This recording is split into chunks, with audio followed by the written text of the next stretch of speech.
आप सभी का स्पेशल गुरुजी यूट्यूब चैनल पर। तो दोस्तों, जैसे कि आप सभी को पता है, पोस्ट कोड 32/21 के लिए ई डोजर अपलोड करने का लिंक ओपन हो चुका है।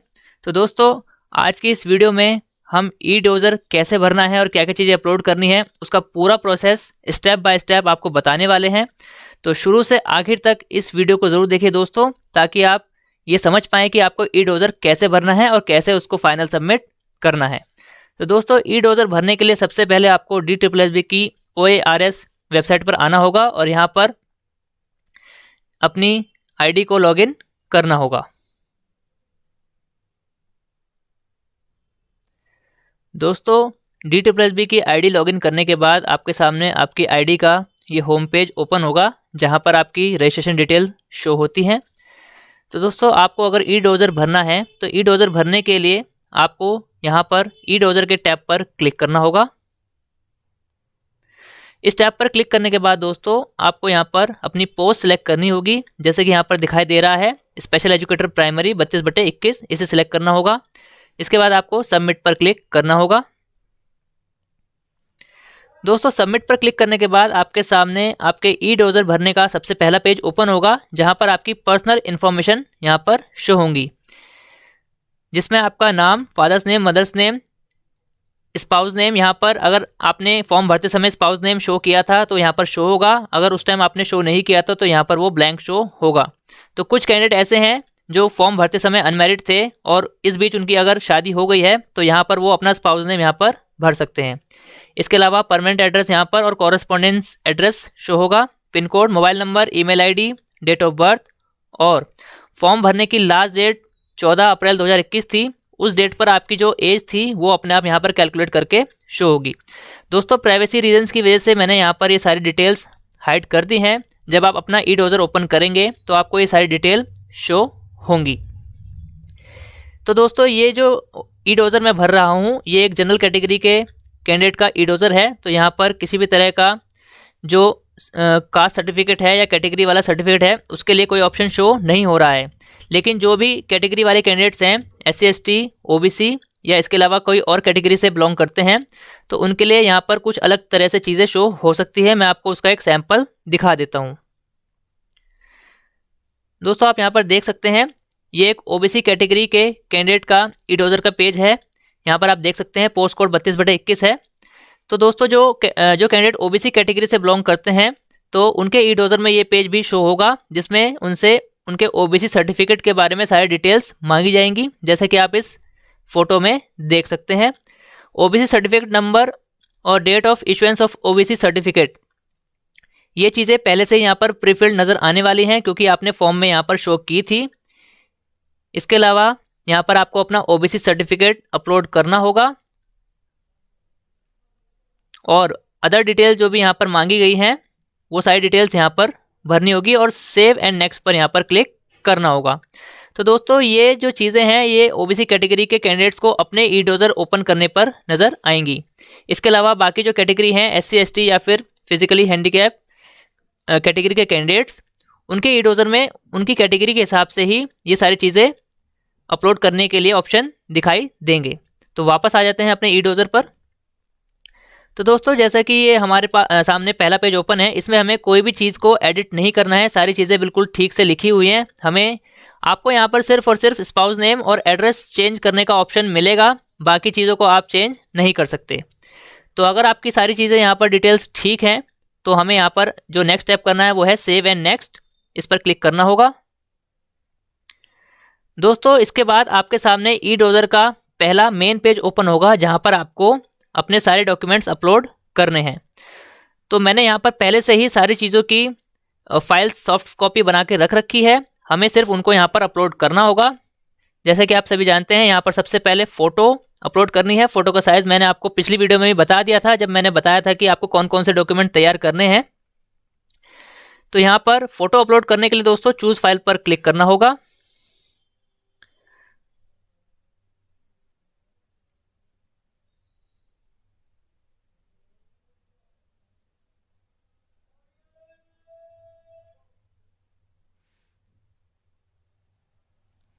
इसके बाद दोस्तों, आपको वो फ़ोटो जो अपलोड करनी है उस फोटो को सिलेक्ट करना होगा। फोटो सिलेक्ट करने के बाद दोस्तों यहाँ पर आपको सेव पर क्लिक करना होगा। सेव पर क्लिक करने के बाद दोस्तों ऊपर एक पॉपअप मैसेज आएगा, फोटो इंसर्टेड सक्सेसफुली। ओके पर क्लिक करना होगा और आपकी फोटो यहाँ पर शो होने लगेगी। इसके बाद दोस्तों अगली जो चीज़ है जो आपको अपलोड करनी है वो आपका सिग्नेचर है। तो सिग्नेचर के लिए भी दोस्तों यही स्टेप फॉलो करना होगा। चूज फाइल पर क्लिक करना होगा, सिग्नेचर सिलेक्ट करना होगा, सिलेक्ट करने के बाद सेव पर क्लिक करना होगा और आपके सिग्नेचर भी यहाँ पर शो होने लगेंगे। दोस्तों यहाँ पर रिमार्क ऑप्शन दिया गया है, अगर किसी प्रकार का कोई रिमार्क लिखना चाहते हैं तो लिख सकते हैं, अदरवाइज इसको ऐसे ही ब्लैंक छोड़ देना है। इसके बाद दोस्तों आधार कार्ड का ऑप्शन दिया गया है। आधार कार्ड अपलोड करने के लिए यहाँ पर ऑप्शनल बताया गया है, लेकिन मैं आपको सलाह देता हूँ अगर आपका आधार कार्ड आपके पास है और उसमें सारी डिटेल्स बिल्कुल ठीक हैं, जो डिटेल आपने DSSB में पहले शो कर रखी है, तो अपना आधार कार्ड यहाँ पर आप ज़रूर अपलोड कीजिए। तो आधार कार्ड अपलोड करने के लिए भी सेम प्रोसेस है, आपको अपना आधार कार्ड चूज़ करना होगा और यहाँ पर सेव पर क्लिक करना होगा। दोस्तों सेव पर क्लिक करते ही आपकी जो PDF थी आधार कार्ड की वो यहाँ पर अपलोड हो जाएगी। तो सारी PDF दोस्तों 2 MB से कम की आपको यहाँ पर बनाकर रख लेनी है पहले से ही और एक एक करके उनको अपलोड करते जाना है। इसके बाद दोस्तों यहाँ पर जो चौथी चीज़ यहाँ पर अपलोड करनी है वो आपका 10th का सर्टिफिकेट है, जो कि मैंडेटरी है। तो यहाँ पर आपको वो अपलोड करना ही पड़ेगा। इसके लिए आपको चूज़ फाइल पर क्लिक करना होगा और यहाँ पर आपने जो फाइल बना कर रखी थी 10th के सर्टिफिकेट की उसको चूज़ करना है। इसके बाद दोस्तों आपको सेव पर क्लिक कर देना है। दोस्तों 10th का सर्टिफिकेट अपलोड करने के बाद यहाँ पर थंब इम्प्रेशन अपलोड करने के लिए कहा गया है। तो दोस्तों बहुत सारे कैंडिडेट्स इस बात को लेकर कंफ्यूज रहते हैं कि थंब इम्प्रेशन लेफ्ट वाला अपलोड करना है या फिर राइट वाला। तो जैसा कि एक DSSB का पुराना नोटिस पड़ा है जिसमें बताया गया था कि राइट थंब इम्प्रेशन अपलोड करना है, तो हम यहाँ पर राइट थंब इम्प्रेशन अपलोड करने वाले हैं। इसके अलावा अगर आप दोनों थंब इम्प्रेशन एक ही फाइल में एक ही इमेज में अपलोड करेंगे तो भी कोई दिक्कत नहीं है।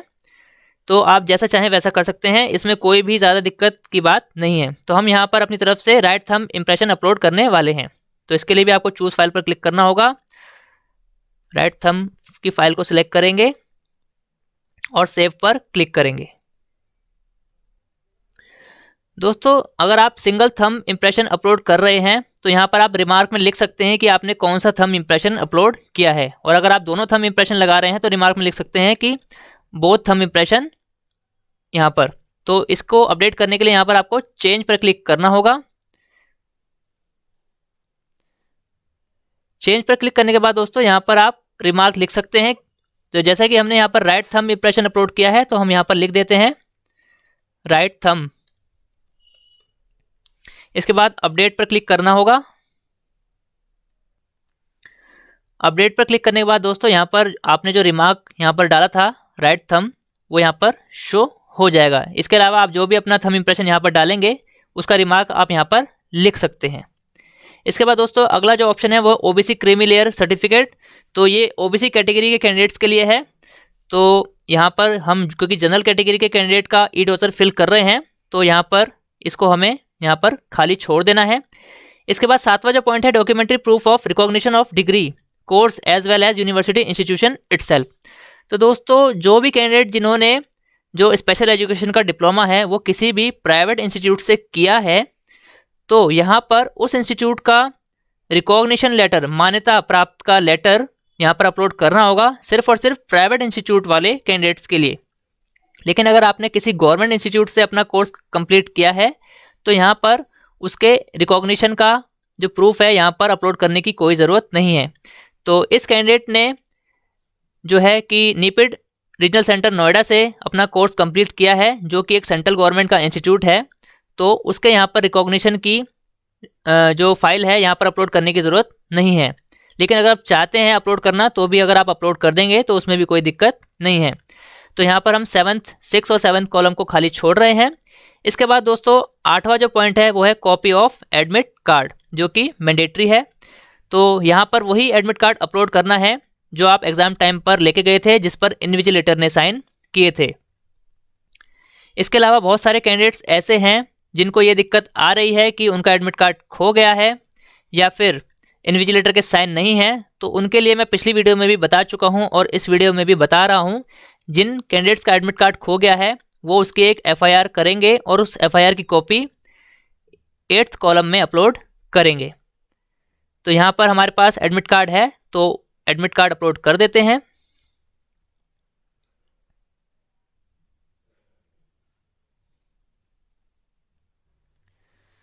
तो दोस्तों एडमिट कार्ड हमने अपलोड कर दिया है। इसके बाद दोस्तों 9वां जो पॉइंट है वो SC और ST कैंडिडेट वाली कैटेगरी के कैंडिडेट्स के लिए है। तो जो भी कैंडिडेट्स इस कैटेगरी से बिलोंग करते हैं उनको अपना SC या ST सर्टिफिकेट अपलोड करना होगा। तो इस केस में, हमारे वाले केस में यहाँ पर जनरल कैटेगरी का कैंडिडेट है तो इसको यहाँ पर हम इग्नोर करेंगे। इसके बाद डिसेबिलिटी सर्टिफिकेट यहाँ पर अपलोड करने के लिए कहा गया है। तो जो भी PWD कैंडिडेट्स हैं उनके लिए ये ऑप्शन ज़रूरी है। इसके बाद OBC सर्टिफिकेट यहाँ पर अपलोड करना होगा OBC कैटेगरी के कैंडिडेट्स के लिए। और जो कैंडिडेट EWS कैटेगरी से बिलोंग करते हैं उनको यहाँ पर EWS सर्टिफिकेट अपलोड करना होगा। तो जो भी कैटेगरी जिस कैंडिडेट की है उस कैटेगरी, जो भी एप्लीकेबल कैटेगरी है उसको अपने ऑप्शन के हिसाब से उस ऑप्शन में वो सपोर्टिंग डॉक्यूमेंट अपलोड करना होगा। अगर आप जनरल कैटेगरी से बिलोंग करते हैं तो ये सारे ही ऑप्शन आपको इग्नोर करने हैं। तो दोस्तों ये सारी फाइलें अपलोड करने के बाद आपको नेक्स्ट पर क्लिक करना होगा।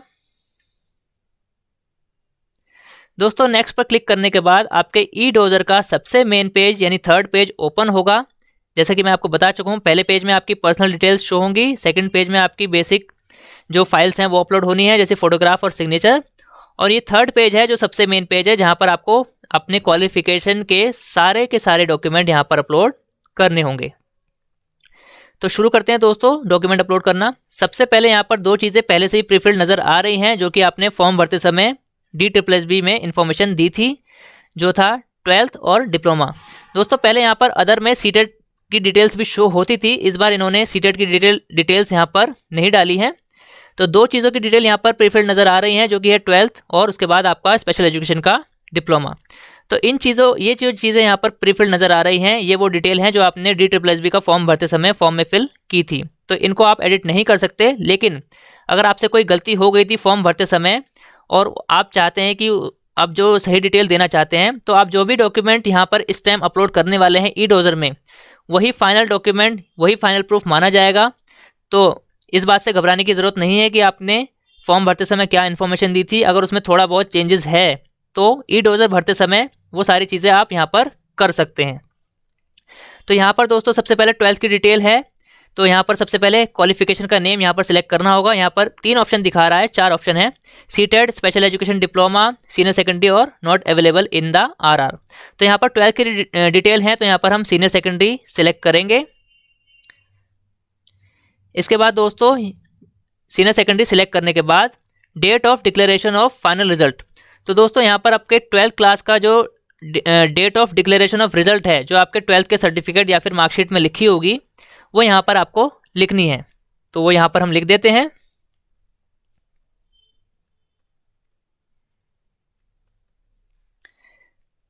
डेट लिखने के बाद दोस्तों आपको अपने स्कूल का यहाँ पर नाम लिखना है। तो दोस्तों मैंने ये सारी चीज़ें पहले से ही टाइप करके रखी हैं, तो हम यहाँ से कॉपी पेस्ट कर लेते हैं। तो इस कैंडिडेट के जो स्कूल का नाम है गवर्नमेंट सर्वोदय बाल विद्यालय,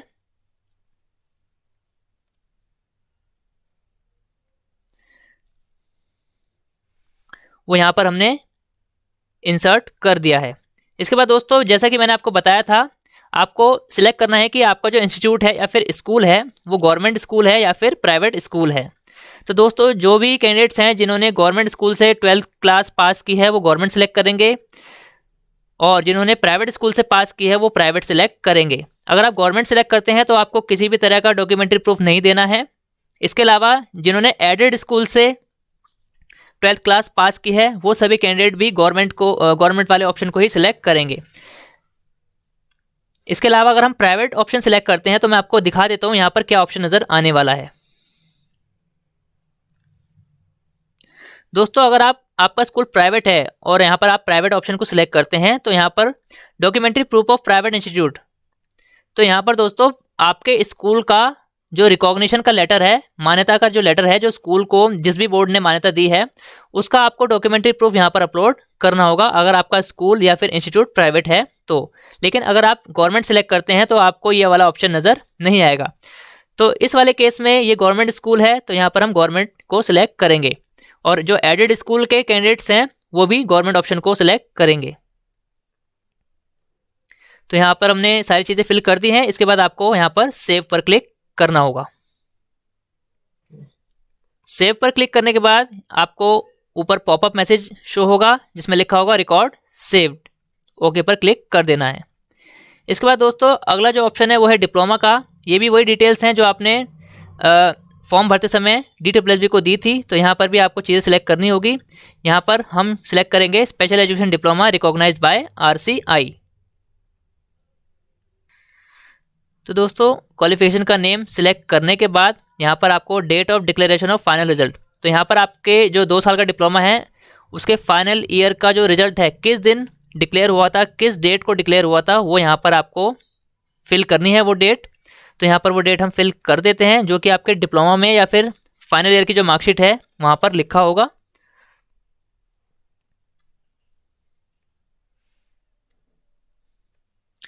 तो दोस्तों यहाँ पर मैं एक चीज़ और आपको बता देता हूँ। ये जो कैंडिडेट है इस कैंडिडेट ने फॉर्म भरते समय जो रिजल्ट डिक्लेरेशन की डेट दी थी वो अक्टूबर 2017 की दी थी, क्योंकि मार्कशीट पर जो डेट ऑफ इशू है वो अक्टूबर 2017 लिखी है। तो इस कैंडिडेट ने गलती से अक्टूबर 2017 डाल दिया था, लेकिन यहाँ पर जो डेट ऑफ डिक्लेरेशन है वो 18 अगस्त 2017 थी जो कि मार्कशीट पर अलग से लिखी हुई है। तो मैं आपको यहाँ पर ये बताना चाह रहा हूँ कि अगर आप कुछ चीज़ें एडिट करना चाहते हैं तो यहाँ पर सही डिटेल में डाल रहा हूँ। तो ये 2 चीज़ें अलग अलग हो गई हैं, लेकिन जो फाइनल हम डाल रहे हैं वही वैलिड मानी जाएगी। तो यहाँ पर फॉर्म में अक्टूबर 2017 था, लेकिन जो सही डेट है वो अगस्त 2017 की है। तो अब फाइनल डेट DSSB द्वारा यही कंसीडर की जाएगी। तो डेट हमने डाल दी है दोस्तों। डेट डालने के बाद दोस्तों यहाँ पर आपको अपने इंस्टीट्यूट का नाम यहाँ पर टाइप करना होगा, जिस भी इंस्टीट्यूट से आपने कोर्स किया है, चाहे वो गवर्नमेंट इंस्टीट्यूट है या फिर प्राइवेट इंस्टीट्यूट है।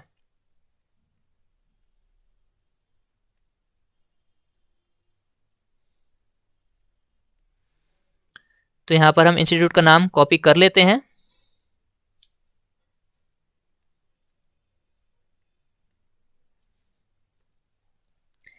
इंस्टीट्यूट का नाम, जैसा कि इस कैंडिडेट ने NIMH रीजनल सेंटर नोएडा से ये कोर्स कंप्लीट किया है, तो हमने उसकी मार्कशीट पर जो नाम लिखा था इंस्टीट्यूट का सेम वही नाम यहाँ पर टाइप किया है जो कि मार्कशीट पर लिखा है।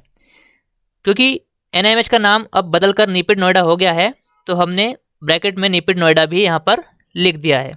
इसके अलावा आपको गवर्नमेंट या प्राइवेट इंस्टीट्यूट यहाँ पर सिलेक्ट करना होगा। जैसे कि आप सभी को पता है कि NIMH एक गवर्नमेंट इंस्टीट्यूट है, तो यहाँ पर हमें गवर्नमेंट को सिलेक्ट करना होगा। तो दोस्तों ये सारी डिटेल्स ऊपर हमने फिल कर दी हैं। अब जो सारी है list of document related to education qualification, तो यहाँ पर आपको सारे डॉक्यूमेंट एजुकेशन वाले अपलोड करने होंगे जो कि PDF फॉर्म में अपलोड करने हैं, और सभी PDF का साइज़ 2 MB से कम का यहाँ पर आपको रखना है। तो सबसे पहले आपको सीनियर सेकेंडरी स्कूल सर्टिफिकेट यानी 12th पास का सर्टिफिकेट यहाँ पर अपलोड करना होगा। तो अपलोड करने के लिए चूज़ फाइल पर क्लिक करना होगा, 12th सर्टिफिकेट को चूज़ करना होगा। चूज़ करने के बाद दोस्तों आपको यहाँ पर सब्जेक्ट जो भी 12th क्लास के आपके सब्जेक्ट थे वो यहाँ पर आपको टाइप करने होंगे।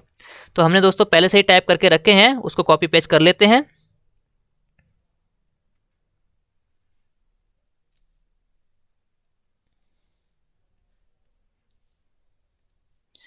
सारे सब्जेक्ट हमने यहाँ पर टाइप कर दिए हैं।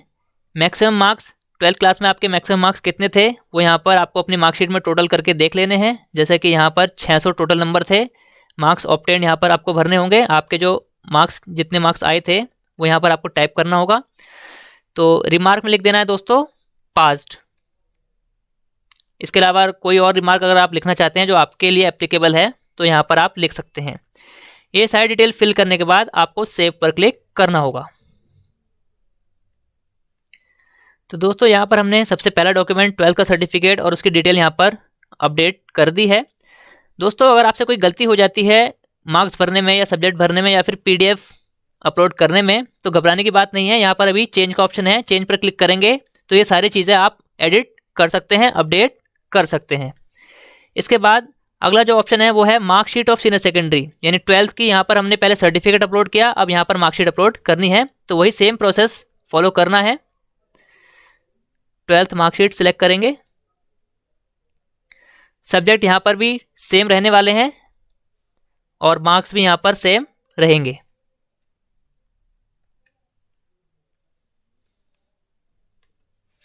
सारी चीज़ें फिल करने के बाद सेव पर क्लिक करना होगा। दोस्तों अब जो चीज़ हमें अपलोड करनी है वो है certificate of 2 year diploma programme in special education recognised by RCI। तो 2 साल का जो आपका डिप्लोमा है, डिप्लोमा सर्टिफिकेट, वो यहाँ पर अपलोड करना है। तो उसके लिए चूज़ फाइल पर क्लिक करेंगे, डिप्लोमा को सिलेक्ट करेंगे। यहाँ पर दोस्तों सब्जेक्ट जो आपको लिखना है वो लिखना है आपके जो कोर्स का नाम है, वो सब्जेक्ट यहाँ पर आप टाइप करेंगे। तो हमने यहाँ पर लिख रखा है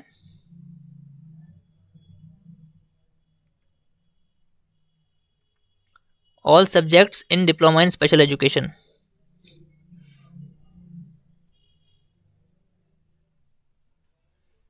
तो यहाँ पर टाइप कर देंगे all subjects in diploma in special education. इस कैंडिडेट ने मेंटल रिटार्डेशन में डिप्लोमा किया था। आपके केस में जो भी डिप्लोमा आपने किया है वो यहाँ पर आपको लिखना होगा। मैक्सिमम मार्क्स यहाँ पर आपके दोनों सालों के मिला के जो टोटल मैक्सिमम मार्क्स है वो यहाँ पर लिखने हैं, और दोनों सालों के मिला के टोटल मार्क्स जितने आए हैं आपके वो यहाँ पर आपको लिखने हैं। रिमार्क लिखना है। इसके बाद सेव पर क्लिक कर देना है। इसके बाद दोस्तों आपको फर्स्ट ईयर की मार्कशीट, डिप्लोमा के फर्स्ट ईयर की मार्कशीट अपलोड करनी है। तो यहाँ पर 2 बातें दोस्तों बताई गई हैं, यहाँ पर आप देख सकते हैं। अगर आपके पास फर्स्ट ईयर में 2 मार्कशीट हैं, फर्स्ट सेमेस्टर और सेकंड सेमेस्टर, तो उन दोनों मार्कशीट को एक मर्ज PDF बनाकर यहाँ पर अपलोड करना होगा। अगर आपकी फर्स्ट ईयर की सिर्फ एक ही मार्कशीट है तो उस एक ही मार्कशीट को यहाँ पर अपलोड करना होगा। तो यहाँ पर मार्कशीट अपलोड कर देते हैं। मार्कशीट फर्स्ट ईयर सेलेक्ट करनी होगी। इसके बाद दोस्तों यहाँ पर आपको आपकी मार्कशीट में फर्स्ट ईयर में जितने सब्जेक्ट लिखे हैं, मेंशन है, वो सारे सब्जेक्ट आप यहाँ पर टाइप कर सकते हैं। आप चाहें तो लिख सकते हैं कि all subject in diploma in special education in first year, लेकिन मैं प्रेफर करूँगा कि यहाँ पर आप सारे सब्जेक्ट यहाँ पर मेंशन कर दें। तो हमने पहले से टाइप करके रख रखे हैं सारे सब्जेक्ट फर्स्ट ईयर के। यहाँ पर आप देख सकते हैं इंट्रोडक्शन टू डिसेबिलिटीज से सब्जेक्ट स्टार्ट हो रहे हैं। तो इसको कॉपी कर लेते हैं और यहाँ पर पेस्ट कर देते हैं। तो दोस्तों यहाँ पर टाइप करने के लिए काफ़ी स्पेस दिया गया है, तो अगर आप चाहें तो सारे सब्जेक्ट यहाँ पर टाइप कर सकते हैं। आप ये भी चीज़ कर सकते हैं कि जैसा कि मैंने यहाँ पर पहले से सारी चीज़ें टाइप करके रखी हैं और उसको कॉपी पेस्ट मैं यहाँ पर कर रहा हूँ, तो आप अपने कन्वीनियंस के लिए पहले से ये चीज़ें भी कर सकते हैं ताकि आपका डोजर जल्दी से फिल हो जाए। इसके बाद फर्स्ट ईयर में मैक्सिमम टोटल मार्क्स कितने थे वो यहाँ पर आपको लिखने हैं। इसके बाद फर्स्ट ईयर में आपके कितने मार्क्स आए थे वो यहाँ पर लिखने हैं। रिमार्क में पास्ट लिख देना है और इसके बाद सेव पर क्लिक कर देना है। तो दोस्तों फर्स्ट ईयर की मार्कशीट यहाँ पर हमने अपलोड कर दी है, सारे सब्जेक्ट यहाँ पर शो हो रहे हैं। तो इसी तरह से आपको यहाँ पर सेकंड ईयर की मार्कशीट अपलोड करनी है। यहाँ पर आपको सेकंड ईयर के सारे सब्जेक्ट टाइप कर देने हैं। हमने पहले से ही टाइप करके रखे हैं, सिर्फ उसको कॉपी पेस्ट करना है।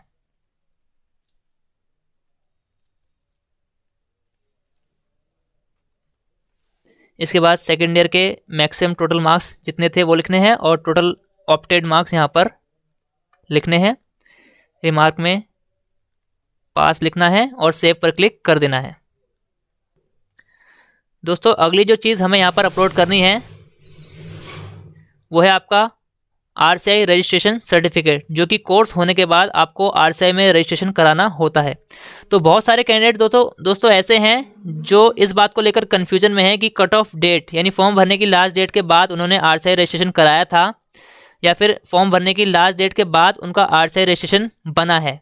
तो दोस्तों इसमें घबराने वाली बात नहीं है। आपके पास जो भी RCI रजिस्ट्रेशन सर्टिफिकेट है, चाहे उस पर जो भी डेट डली है, आपके पास दूसरा ऑप्शन नहीं है कि इसके अलावा कोई और सर्टिफिकेट आप अपलोड करें। तो जो भी सर्टिफिकेट आपके पास है आपको वही सर्टिफिकेट यहाँ पर अपलोड करना है। इसके बाद DSSS फर्दर एक्शन क्या लेता है वो अगले नोटिस में आपको पता लगेगा। तो अभी तो आपको वही सर्टिफिकेट अपलोड करना होगा। कुछ कैंडिडेट ऐसे हैं जिन्होंने फॉर्म भरने की लास्ट डेट से पहले RCI अप्लाई कर दिया था, लेकिन उनका सर्टिफिकेट फॉर्म भरने की लास्ट डेट के बाद जनरेट हुआ। तो ऐसी स्थिति में दोस्तों आपने जब अप्लाई किया था उसकी जो एक्नॉलेजमेंट स्लिप अगर आपके पास है तो वो स्लिप और इसके बाद आपका जब सर्टिफिकेट बना वो सर्टिफिकेट, उन दोनों की एक कंबाइंड PDF मर्ज करके यहाँ पर आप अपलोड कर सकते हैं। तो आपको किसी भी तरह की परेशानी नहीं होगी। तो यहाँ पर हम RCI सर्टिफिकेट अपलोड कर देते हैं।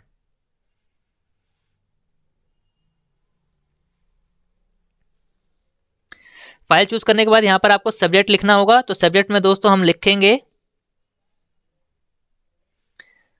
Diploma in special education. जिस भी फील्ड में आपने डिप्लोमा किया है वो यहाँ पर मेंशन कर देंगे। इसके बाद टोटल मार्क्स यहाँ पर लिखने हैं। तो फर्स्ट और सेकंड ईयर के टोटल मैक्सिमम मार्क्स जितने बनते हैं वो यहाँ पर लिख देंगे। इसके बाद दोनों सालों के टोटल ऑब्टेन्ड मार्क्स प्लस करके यहाँ पर लिख देंगे और रिमार्क में पास्ट लिख देंगे। इसके बाद सेव पर क्लिक करना है। दोस्तों 7वां जो पॉइंट है, यहाँ पर आपको अपना सीटेट का सर्टिफिकेट अपलोड करना है। तो दोस्तों यहाँ पर अगर आप चाहें तो डिजीलॉकर वाला अपलोड कर सकते हैं, और अगर आपके पास ऑफलाइन वाला जो पहले सीबीएसई द्वारा जारी किया जाता था वो वाला सर्टिफिकेट है तो वो वाला सर्टिफिकेट अपलोड कर सकते हैं। दोनों ही सर्टिफिकेट पूरी तरह से वैलिड हैं। तो यहाँ पर हम सबसे पहले सीटेट सर्टिफिकेट अपलोड कर देते हैं। फाइल चूज करने के बाद यहाँ पर आपको सीटेट के सब्जेक्ट यहाँ पर लिखने होंगे। मैंने पहले से ही टाइप करके रखे हैं, तो यहाँ से कॉपी पेस्ट करना होगा।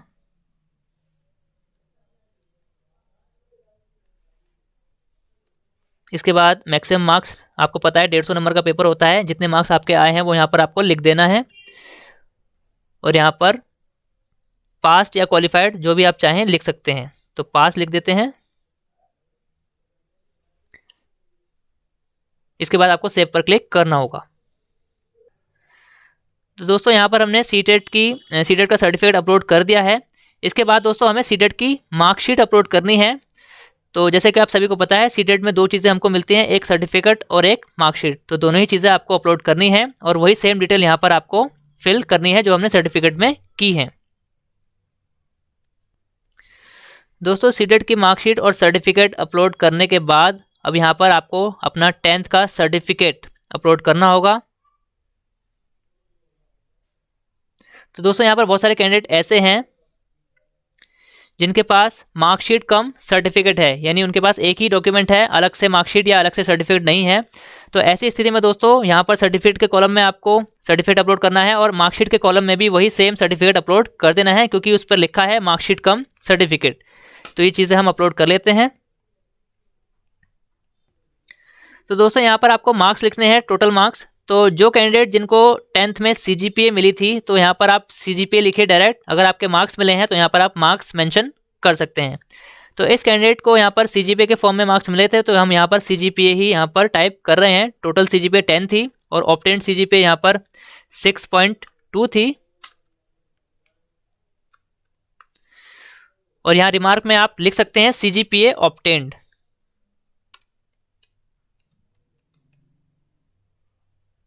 इसके बाद आपको यहाँ पर सेव पर क्लिक कर देना है। इसके बाद दोस्तों आपको 10th की मार्कशीट अपलोड करनी है। अगर आपके पास अलग से मार्कशीट है तो मार्कशीट अपलोड करनी है। अगर आपके पास मार्कशीट कम सर्टिफिकेट है तो वही सेम सर्टिफिकेट यहाँ पर अपलोड कर देना है जो यहाँ पर आपने सर्टिफिकेट के कॉलम में अपलोड किया था। दोस्तों यहाँ पर मार्कशीट अपलोड करते समय अगर आपके पास मार्कशीट कम सर्टिफिकेट है तो यहाँ रिमार्क में आप लिख सकते हैं कि मार्कशीट कम सर्टिफिकेट, ताकि ऑफिशियल को पता लग जाए कि ये मार्कशीट कम सर्टिफिकेट अपलोड किया गया है। दोस्तों 10th की मार्कशीट और सर्टिफिकेट अपलोड करने के बाद यहाँ पर जो 11वां पॉइंट है वो है copy of relevant caste certificate, EWS ex serviceman duty discharge certificate, length of certificate. दोस्तों जो भी आपके ऊपर एप्लीकेबल है यहाँ पर आपको उसका सपोर्टिंग डॉक्यूमेंट अपलोड करना है। क्योंकि जनरल कैटेगरी का ई-डोजर है तो यहाँ पर ये सारी चीज़ें एप्लीकेबल नहीं है, तो इस कॉलम को हम यहाँ पर ब्लैंक छोड़ने वाले हैं। यहाँ पर 12वां और जो लास्ट ऑप्शन है यहाँ पर दिया गया है first page of admit card. जैसे कि आप सभी को पता है कि इससे पिछले पेज में भी हमने एडमिट कार्ड अपलोड किया था। यहाँ पर दोबारा से वही एडमिट कार्ड अपलोड करना है जो कि मैंडेटरी है। अगर आपके पास एडमिट कार्ड नहीं है और खो गया है तो यहाँ पर आपको उसकी FIR की कॉपी अपलोड करनी होगी। तो यहाँ पर हम एडमिट कार्ड अपलोड कर देते हैं।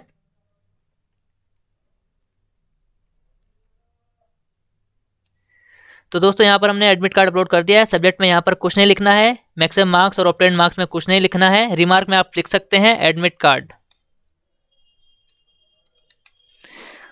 और यहाँ पर सेव पर क्लिक कर देना है। तो दोस्तों हमने यहाँ पर सारे डॉक्यूमेंट जो जो मांगे गए थे और जो जो एप्लीकेबल थे अपलोड कर दिए हैं और सारी डिटेल भी फिल कर दी हैं। आप यहाँ पर देख सकते हैं 12th डिप्लोमा, इसके बाद जो भी डॉक्यूमेंट मांगे गए थे वो सारे हमने यहाँ पर अपलोड कर दिए हैं। तो यहाँ पर आप देख सकते हैं दोस्तों, सारी चीज़ें यहाँ पर शो हो रही हैं। अगर आप में इसमें कोई गलती कर देते हैं तो यहाँ पर चेंज का ऑप्शन है। फाइनल सबमिट से पहले यहाँ पर आप चेंज के ऑप्शन पर जाकर सारी डिटेल्स को अपडेट कर सकते हैं। पीडीएफ फाइल अगर आप चेंज करना चाहते हैं तो वो भी यहाँ पर आप चेंज कर पाएंगे। दोस्तों, आपने सही पीडीएफ फाइल अपलोड की है उसको भी आप चेक कर सकते हैं। यहाँ पर जो पीडीएफ का आइकन बना आ रहा है उस पर अगर आप क्लिक करेंगे तो वो फाइल यहाँ पर डाउनलोड हो जाएगी और उसको ओपन करके आप चेक कर सकते हैं कि जिस कॉलम में आपने जो फाइल अपलोड करनी थी वो वही फाइल है या फिर कोई गलती से कोई दूसरी फाइल अपलोड हो गई है। तो दोस्तों, यहाँ पर हमने सारी चीज़ें अपलोड कर दी हैं, सारे रिमार्क और मार्क्स लिख दिए हैं। तो इसके बाद अगला जो काम है वो है सेव एंड नेक्स्ट। तो सेव एंड नेक्स्ट पर क्लिक कर देते हैं। तो दोस्तों, ये आपके ई डोजर का फाइनल पेज यहाँ पर आपके सामने ओपन हो चुका है, जो है list of other miscellaneous document if any और मैक्सिमम 7।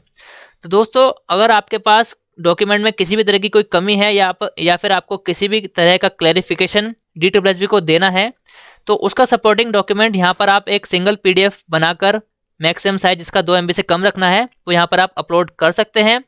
यहाँ पर जो जो डॉक्यूमेंट आप लगाना चाहते हैं, एफिडेविट या जो भी डॉक्यूमेंट आपके पास है उसको यहाँ पर मेंशन कर सकते हैं, रिमार्क भी लिख सकते हैं। तो इस कैंडिडेट के केस में यहाँ पर किसी भी तरह का मिसलेनियस डॉक्यूमेंट अपलोड हमें नहीं करना है। तो इसके बाद जो फाइनल काम आपको करना है वो यहाँ पर आपको इस डिक्लेरेशन के चेकबॉक्स पर क्लिक करना होगा। तो दोस्तों, डिक्लेरेशन पर चेक करने के बाद यहाँ पर जो फाइनल सबमिट का बटन है इस पर आपको क्लिक करना होगा। उसके बाद आपका डोजर बिल्कुल लॉक हो जाएगा। उसके बाद आप उसमें किसी भी चीज़ को एडिट नहीं कर पाएंगे दोस्तों। तो जैसे ही आप फाइनल सबमिट करेंगे दोस्तों, मैं यहाँ पर अभी इसको फाइनल सबमिट नहीं कर रहा हूँ क्योंकि हमें एक बार दोबारा से चेक करना होगा। लेकिन जब आप अपना ई डोजर अच्छी तरह से चेक कर लेंगे और वापस इस पेज पर आएंगे तो यहाँ पर आपको सबमिट करने के लिए फाइनल सबमिट पर क्लिक करना होगा।